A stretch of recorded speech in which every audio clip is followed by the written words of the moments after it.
influence, leadership is about impact, and leadership is about, who can guess what the third I is? What do you think the third I is? So influence, impact, and... Okay, don't be shy, we're not in class. Innovation. Who said innovation? Okay, you're wrong though. Okay.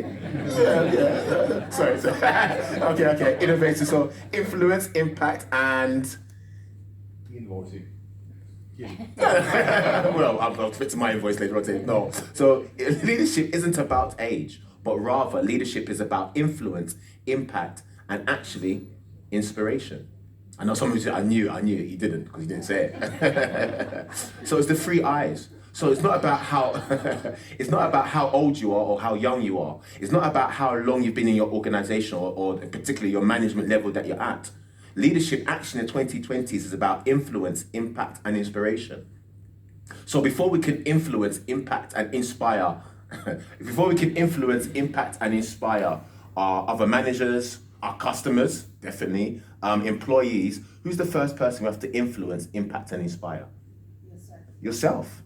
Yeah, yourself. And that's the essence of leadership. So before we might have thought leadership isn't about me, myself, and I. Leadership is about him, her, and them. The first person we have to impact as managers is ourselves.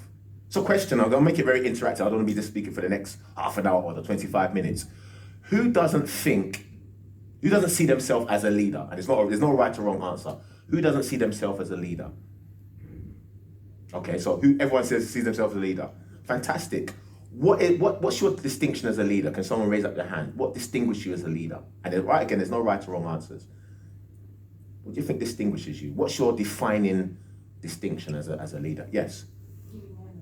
Fantastic. So giving energy. So imagine now we're in an era of maybe job instability, etc., and creative distinction. It's important that we give the right energy to other managers, to our staff. So leadership isn't about age, but rather is about influence, impact, and inspiration.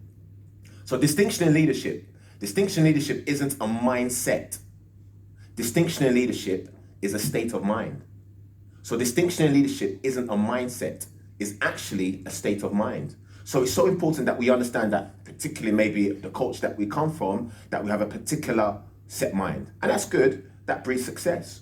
But I realize in the era of creative distinction, the way the world is changing, the global market is now local. The local market has gone global. We can't afford to have a fixed mindset. It has to be a state of mind. So we're going to go on journey as a leader. I was reading yesterday, last night, and even today, that in 2 years ago, that China invested 4.5 billion in Sweden. 4.5 billion dollars. So they've seen something, and they realize, remember, they're not going to come with an old model. They're going to come with a new, innovative model. So sometimes our way of doing things is good to us, but we have to realize that particularly now the global market is now local, and with foreign investors coming in at an alarming rate, we now have to change our mind and have a mindset that is not just a mindset, it's actually a state of mind. So the first thing I want to speak about is about vision. So dear vision,